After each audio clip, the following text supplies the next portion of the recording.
اللهم صل على سيدنا محمد يا رب صل وسلم دائما أبدا. السلام علیکم ورحمۃ اللہ وبرکاتہ. امید ہے کہ آپ سبھی حضرات خیر و عافیت سے ہوں گے.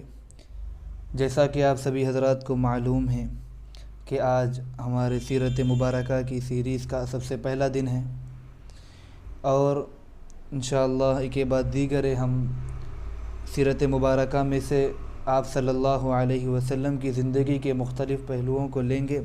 اور اس میں سے سیرت کو سمجھیں گے، اور آج کے دور میں اس پر کس طریقے سے عمل کیا جا سکتا ہے ہم اس سلسلے میں بات کریں گے. میں نے آپ کو اس کے تعلق سے پچھلی مرتبہ بھی بتلایا تھا، تو آئیے شروع کرتے ہیں. بسم اللہ الرحمن الرحیم. آپ صلی اللہ علیہ وسلم کی ولادت مبارکہ یعنی پیدائش سے پہلے دنیا کی ایک معاشرتی جھلک. 6 صدی عیسوی میں یہ دنیا نہایت تاریک دور سے گزر رہی تھی. یعنی یہ بات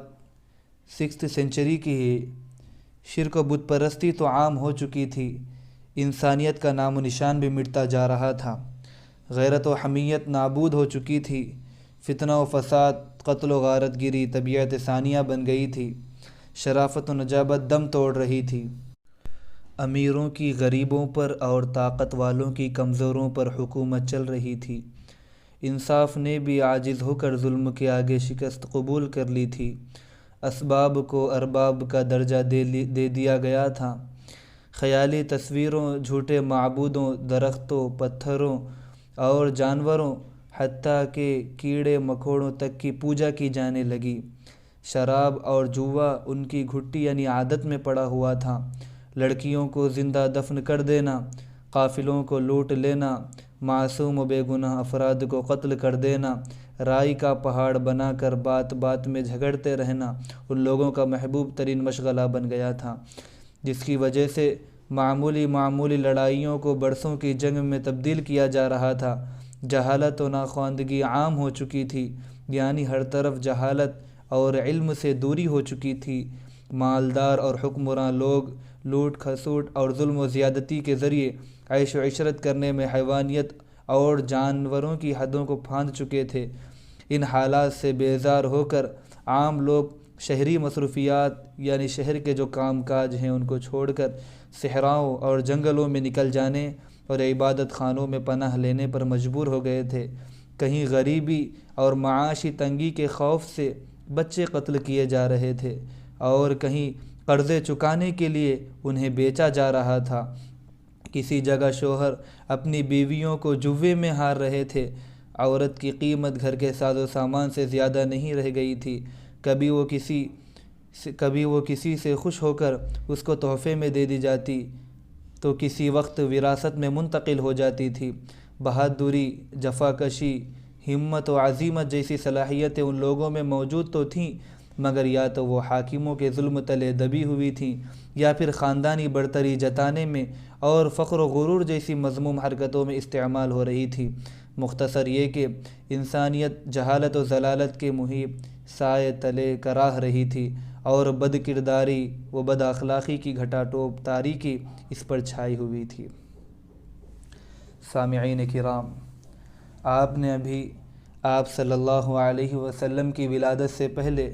اس دنیا کی کیا حالت تھی اس کی منظر کشی دیکھی ہے. آپ نے سوچئے کہ آپ صلی اللہ علیہ وسلم کی ولادت ایک ایسے ماحول میں ہو رہی ہے. آپ ذرا اس کو تصور کیجئے کہ جس گھر میں کہیں اگر لڑکی پیدا ہوتی تو وہاں اس کو معیوب سمجھا جاتا اور لے جا کر اس لڑکی کو زندہ دفن کر دیا جاتا تھا.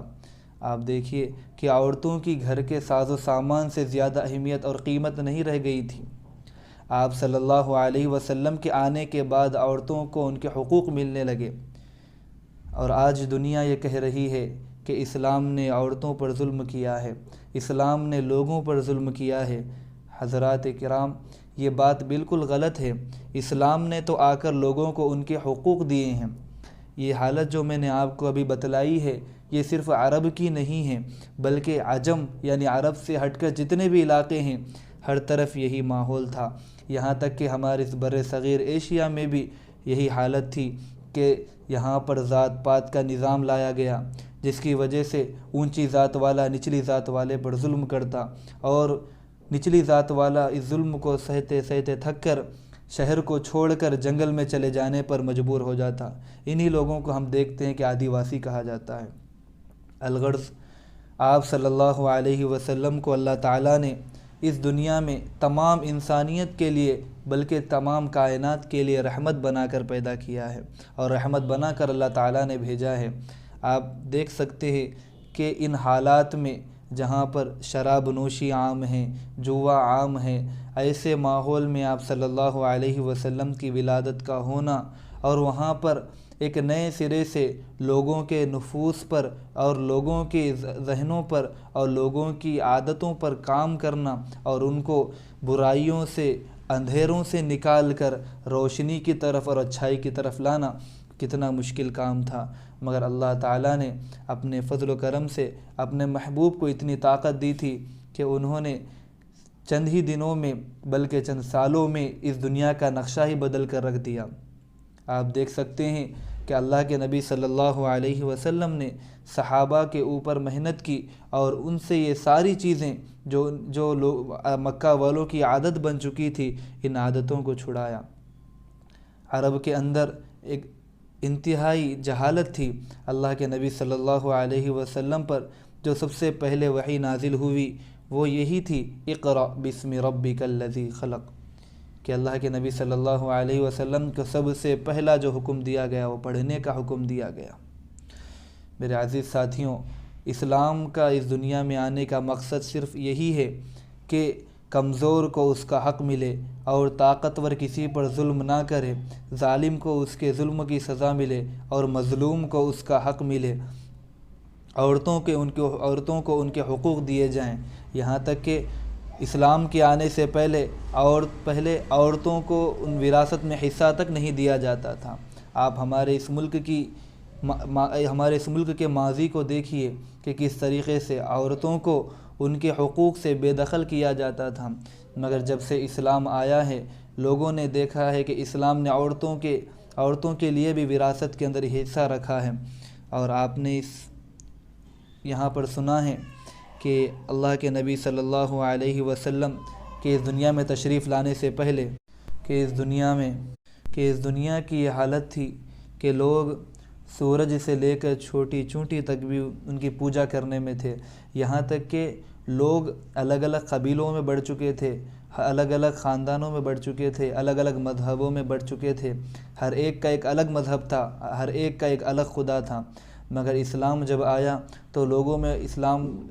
اسلام نے اتحاد پیدا کیا، لوگوں کو ایک اکیلے اللہ پر ایمان لانے کی دعوت دی اور ایک مسلک پر اور ایک پلیٹ فارم پر لا کر کھڑا کیا۔ اور اسلام ہی واحد ایسا مذہب ہے جس نے ہر ایک کو اس کے حقوق ماں کے خبر کی گود سے لے کر ماں کی گود سے لے کر خبر کی گود تک انسان کے خود پر کیا حقوق ہے اور دوسروں پر کیا حقوق ہیں، اسلام نے ہر وہ چیز بتلا دی کس طریقے سے زندگی گزارنے کا ہے۔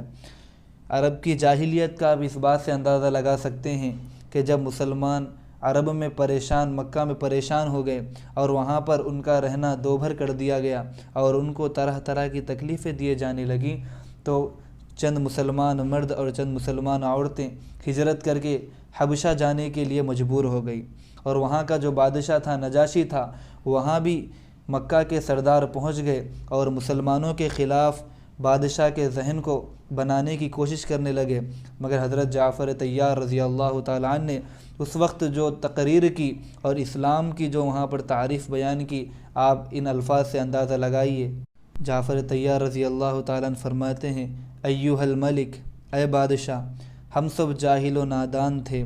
بتوں کو پوجنے اور ہم مردار کھاتے تھے، قسم قسم کے بے حیائیوں میں مبتلا تھے، قرابتوں یعنی رشتہ داروں سے قطع تعلق کرتے یعنی رشتوں کو توڑتے، پڑوسیوں کے ساتھ بدسلوکی کرتے،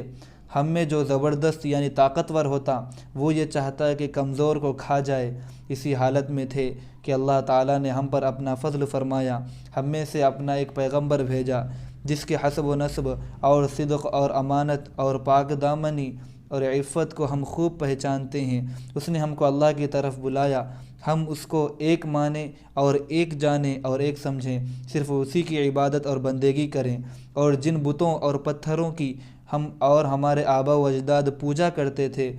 ان سب کو ایک لخت چھوڑ دیں، ایک ہی ساتھ چھوڑ دیں۔ سچائی اور امانت داری اور صلہ رحمی اور پڑوسیوں سے حسن سلوک اور خون ریزی یعنی قتل و غارت گری، حرام باتوں سے بچنے کا حکم دیا، اور تمام بے حیائیوں سے اور باطل اور ناحق کہنے سے اور یتیم کا مال کھانے سے اور کسی پاک دامن پر تہمت لگانے سے ہم کو منع کیا، اور یہ حکم دیا کہ صرف اللہ کی عبادت کریں، کسی کو اس کا شریک نہ کریں، نماز پڑھیں اور زکوٰۃ دیں، روزہ رکھیں، غرض یہ کہ جان اور مال سے خدا کی راہ میں جو جانے سے پیچھے نہ ہٹیں، اپنے آپ کو اللہ کے راستے میں ہر وقت پیش اور آگے آگے رکھیں۔ محترم سامعین، آپ دیکھ سکتے ہیں کہ آپ صلی اللہ علیہ وسلم کی اس دنیا میں آنے سے پہلے اس دنیا کی کیا حالت تھی، لوگ کس طریقے سے طرح طرح کی تکلیفوں میں پریشانیوں میں مبتلا تھے، مگر جب جناب محمد رسول اللہ صلی اللہ علیہ وسلم آئے، لوگ ان تمام ضلالت و گمراہیوں سے نکل کر ہدایت کے راستے پر چلنے لگے۔